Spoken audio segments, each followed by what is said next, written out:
Fala pessoal, meu nome é João do site Guia da Engenharia e hoje eu trouxe para vocês uma questão que o Anderson Lacerda mandou em resposta a uma de nossas newsletters, tá? Segundo ele, foi uma questão com baixíssimo índice de acertos e hoje a gente vai entender o real motivo disso, certo? A temática da questão é sobre cronograma físico-financeiro e análise do valor agregado. Então, para isso, eu já vou separar aqui para vocês 3 artigos na descrição desse vídeo que eu trabalho detalhadamente sobre esses assuntos, tá? Caso vocês tenham dúvida nessa questão, que eu sugiro que vocês respondam antes, tá? Eu vou congelar a questão aqui na tela, vocês tentem responder e depois acompanhem a explicação, tá? Lembrando também, pessoal, que se vocês quiserem aprofundar nesse tema, eu vou fazer a recomendação do livro do professor Limer, tá? Eu vou deixar o link do livro aqui na descrição também do vídeo, para que vocês façam a compra. É um investimento, tá, pessoal? E se vocês tiverem também dúvidas em outras questões que queiram que a gente responda em vídeo, é só mandar também para a nossa newsletter, tá, pessoal? Em resposta ao nosso e-mail. Vamos lá? Então, uma questão que fala sobre planejamento e gerenciamento de obras, tá? Essa é a temática dela. Tratando sobre o cronograma físico-financeiro. Então, vamos lá. O interessante dessa questão é a gente vai acompanhar aqui comigo, tá? Mas era aproximadamente 25% das pessoas que fizeram essa questão erraram. Então, vamos entender por que houve esse erro, tá? Primeiramente, vamos lá. Vamos ler a questão comigo. Uma parte do cronograma físico-financeiro de uma obra está representada a seguir. Nela observam-se os prazos previstos para cada atividade, seus custos previstos mês a mês e os totais acumulados. A evolução física anotada e os custos reais mensais acumulados referem-se ao final do terceiro mês de execução. Tá, galera? Primeira coisa que eu quero que vocês façam aqui é pausem o vídeo e tentem resolver essa questão vocês mesmos, certo? Mas vamos lá acompanhando. Primeiro, o que é que a gente tem? A questão trouxe enunciado, disse que foi até o terceiro mês e ela trouxe um cronograma físico-financeiro. A gente tem 3 atividades.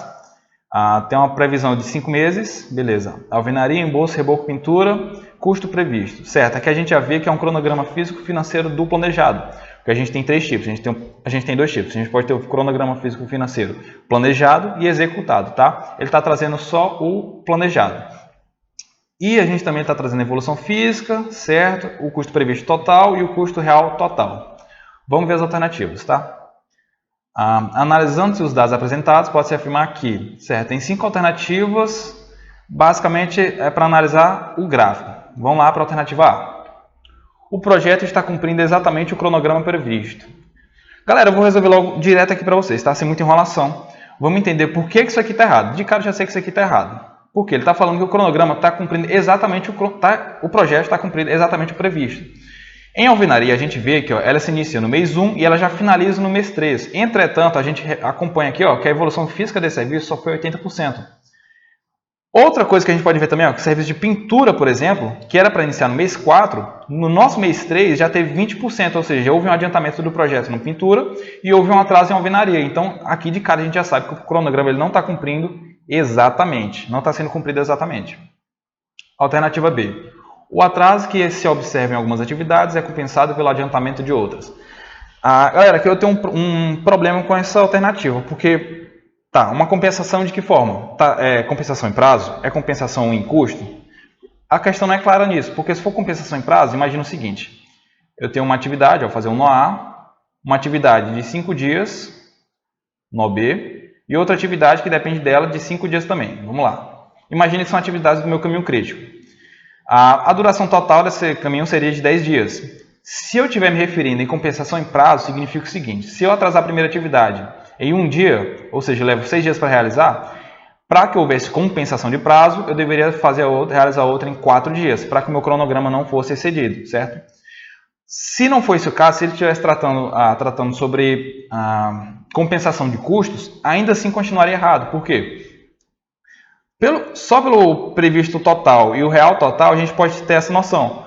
Previsto total até o mês 3 era de R$350.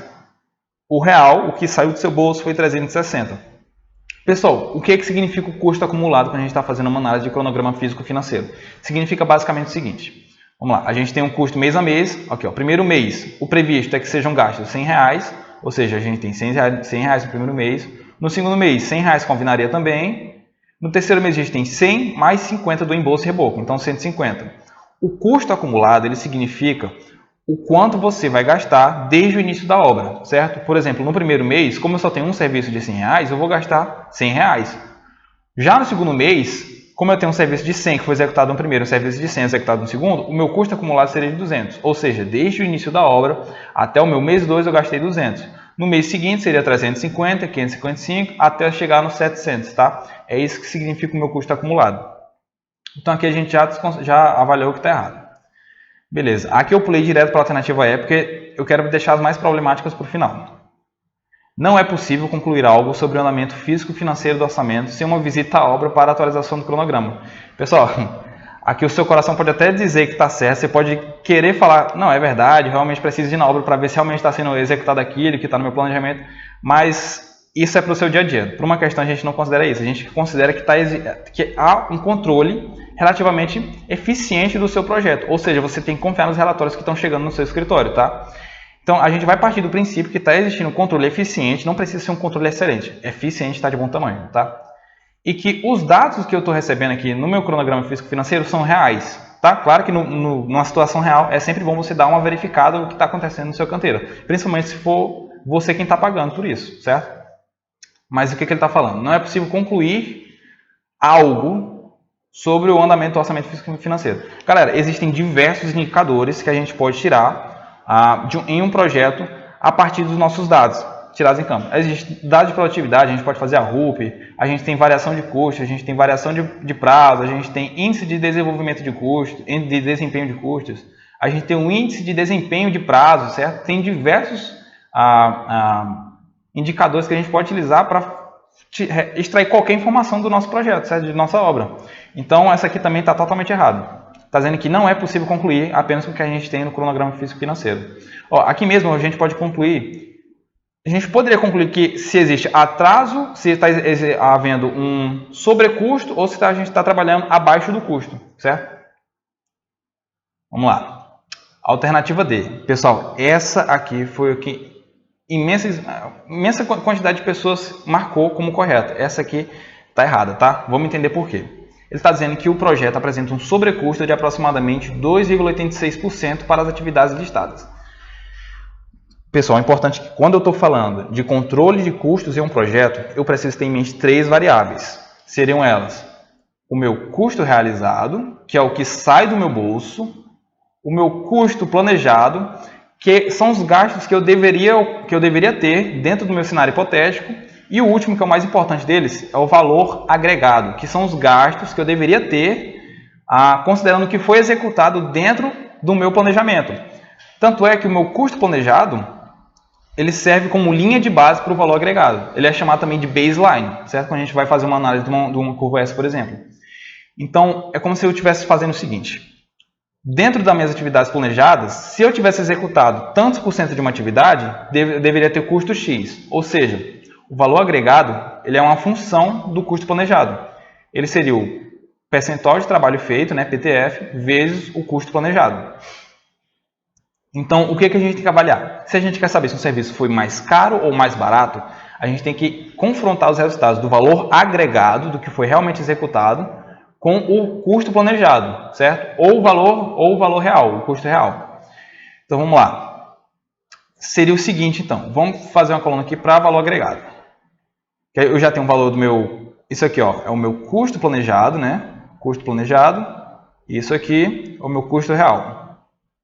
Vamos lá. O valor agregado seria o seguinte. Seria o PTF, o porcentagem de trabalho feito. 80%, né? Do meu serviço. Tá? 100 mais 100 mais 100, 300. Seria 80% de 300. Essa aqui seria 80% de R$100. E essa aqui seria 20% de R$300. Vamos lá.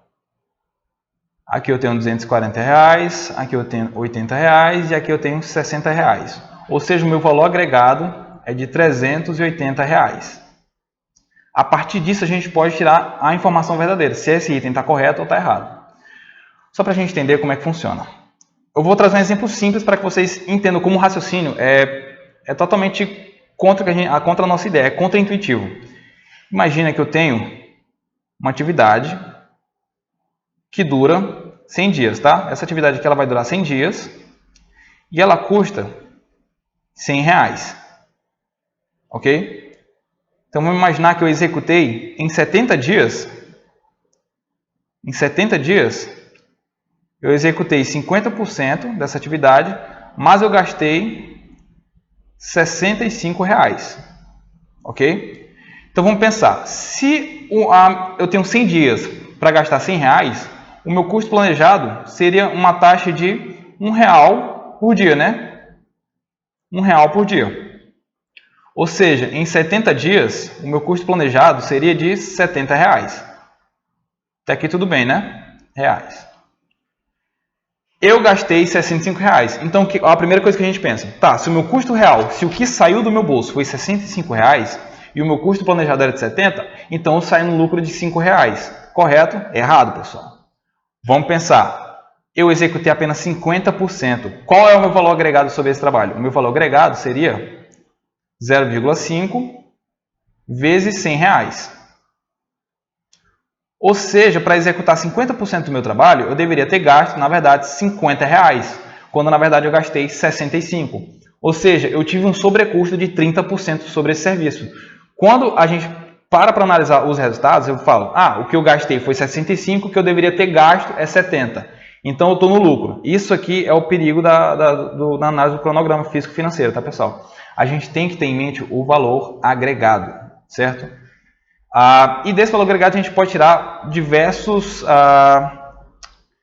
indicadores, como por exemplo a variação de custo, que seria o meu valor agregado menos o meu custo real.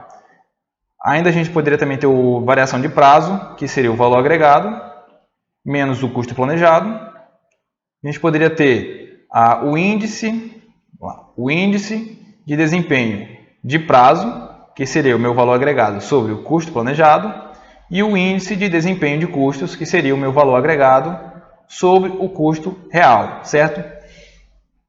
Com isso aqui, a gente poderia também resolver aquelas outras alternativas, que ele fala que o projeto está atrasado, adiantado, esse tipo de coisa, certo? O IDP, né, que é o Índice de Desenvolvimento de Prazo, ele serve como uma medida de eficiência do trabalho, se ele está acima do previsto, ou se ele está dentro do previsto, ou se ele está abaixo daquele que foi previsto no meu projeto. O IDC, que é o Índice de Desenvolvimento de Desempenho de Custos, ele mede a eficiência do meu custo do trabalho executado, certo? Então vamos lá, voltando para a questão. O projeto apresenta um sobrecusto de aproximadamente 2,86%. Como eu fiz o cálculo ali atrás, a gente viu que o meu valor agregado ele é de R$380. O meu custo planejado ele tá aqui, 350. E o que eu gastei de verdade, custo real, foi 360. O que o pessoal fez? O pessoal falou, eu gastei 360, deveria ter gasto 350. Então, eles dividiram real pelo planejado. O que eles fizeram? Eles fizeram 350, né? 360 sobre o planejado. Isso aqui vai dar para a gente exatamente esse valor aqui, 2,86% acima de sobrecusto. Porém, como eu falei para vocês aqui atrás, não é isso que a gente tem que fazer. A gente tem que analisar o valor agregado. Então vamos lá. Quanto que foi meu valor agregado? 380. Então eu deveria ter gasto, na verdade eu gastei 350, quando eu deveria ter gasto 380 de verdade, certo? Porque eu estou considerando esse adiantamento agora da pintura. Isso aqui, custo real, 360 na verdade, custo real, isso aqui, valor agregado. Isso aqui, pessoal, vai me dar aproximadamente 9,4474%, tá? Ou seja, mais uma vez, só para a gente entender melhor, o meu custo real foi de 360, o meu valor agregado é de 380. O que isso significa? Significa que para eu ter executado 80% da alvenaria, 80% do rebolso e 20% da pintura, eu deveria ter gasto R$380, quando na verdade eu gastei 360. Ou seja, eu gastei apenas 94,74% do projeto, certo? Deixa eu só ajeitar aqui para vocês entenderem essa conta. Isso aqui, na verdade, é o seguinte. Vou botar de azul. Esse valor representa 94,74% do que eu deveria ter gasto. Ou seja, eu tive uma economia de 5,26%, certo? Então, olha só, olha como isso é contraintuitivo, pessoal. Aqui está dizendo que eu gastei mais do que estava previsto, quando, na verdade, se eu considerar o projeto como um todo, e eu considerando o adiantamento da minha pintura, eu gastei menos do que eu deveria, certo? Eu saí no lucro. E aqui a alternativa está falando que eu saí no sobrecusto, certo? Mas quando eu faço análise do valor agregado, eu descobri que eu estou com um superávit de 5,26%. Vamos para a alternativa E. O projeto apresenta superávit orçamentário de aproximadamente 5,26%. Exatamente, essa é a nossa alternativa. Certo, pessoal? Só um alerta para vocês. Como eu falei, a gente tem indicadores como variação de custo, variação de prazo, indicadores de desempenho de prazo e indicadores de desempenho de custos. Eu preciso que vocês entendam que são indicativos, portanto, eles precisam ser confrontados com a realidade da sua obra. Isso porque é possível que vocês encontrem falsos positivos, tá? Por exemplo, imagine que eu tenho um serviço, compra de material, eu tenho que armar 10 pilares. 10 pilares. Então, eu preciso fazer a solicitação de uma determinada quantidade de aço.